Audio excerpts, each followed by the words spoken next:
A black man and legal gun owner in Minnesota was fatally shot by a police officer this week after a Minneapolis Police SWAT team acted on a no-knock warrant and startled the sleeping man, who appeared on video to grab his firearm in reaction.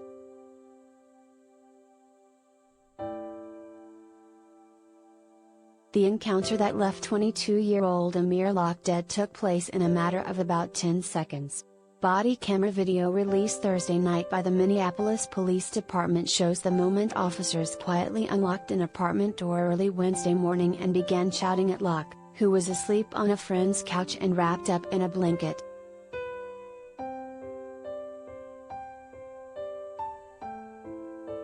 Warning: the below footage is uncensored, and shows the moment police shoot Locke.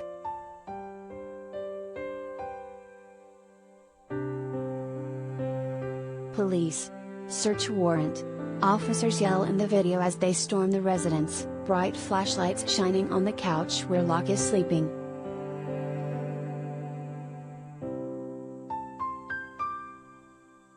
An officer is seen kicking the couch, which appears to jolt Locke awake.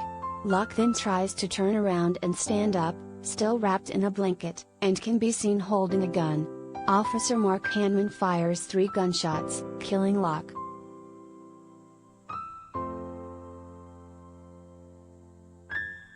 Amir Locke's father, Amir Locke, described his son as a deep sleeper.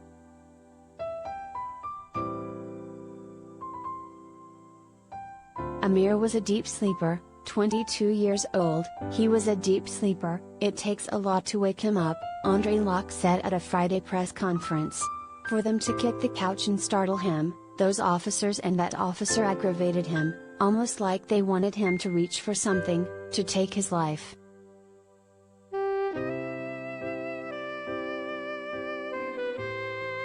At a Thursday evening press conference, interim Minneapolis Police Chief Amelia Huffman said police entered the home Locke was staying in as part of a homicide investigation being conducted by St. Paul Police.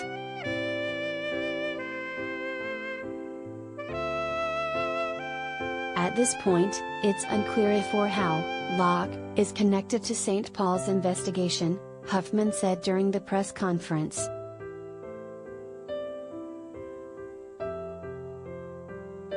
Attorneys for Locke's family said the 22-year-old legally possessed his firearm and had no criminal history.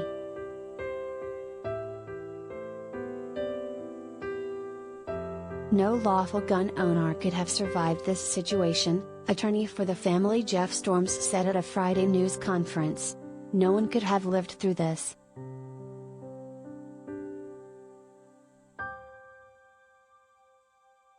The family is also being represented by Ben Crump, who has taken on several high-profile cases of police killings of black citizens, including George Floyd.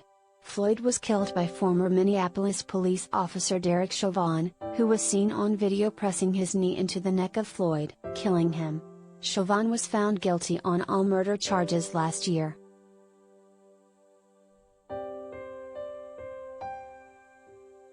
"We have a city that refuses to learn," Storms said about the latest Minneapolis police killing.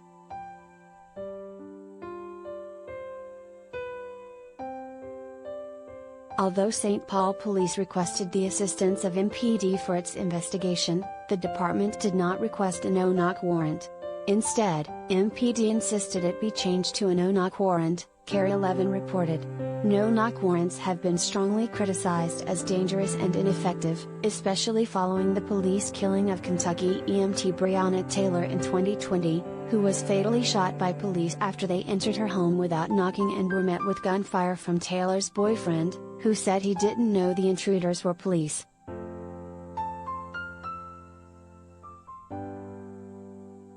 No-knock warrants have deadly consequences for innocent, law-abiding black citizens, Crump said at a Friday press conference.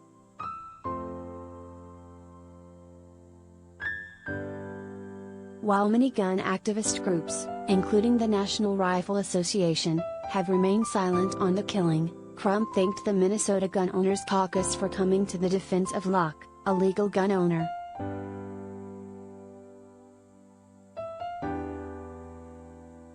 Mr. Locke did what many of us might do in the same confusing circumstances. He reached for legal means of self-defense while he sought to understand what was happening, Rob Dorr, senior vice president of the group, said in a statement.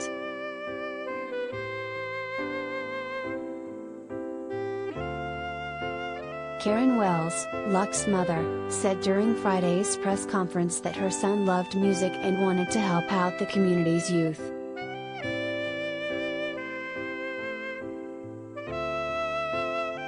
Amir was all about changing the world, changing and giving the youths everything they needed because he was still a youth, Wells said.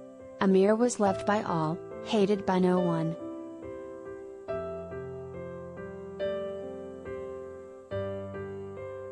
Minnesota Attorney General Keith Ellison said he plans to review the shooting.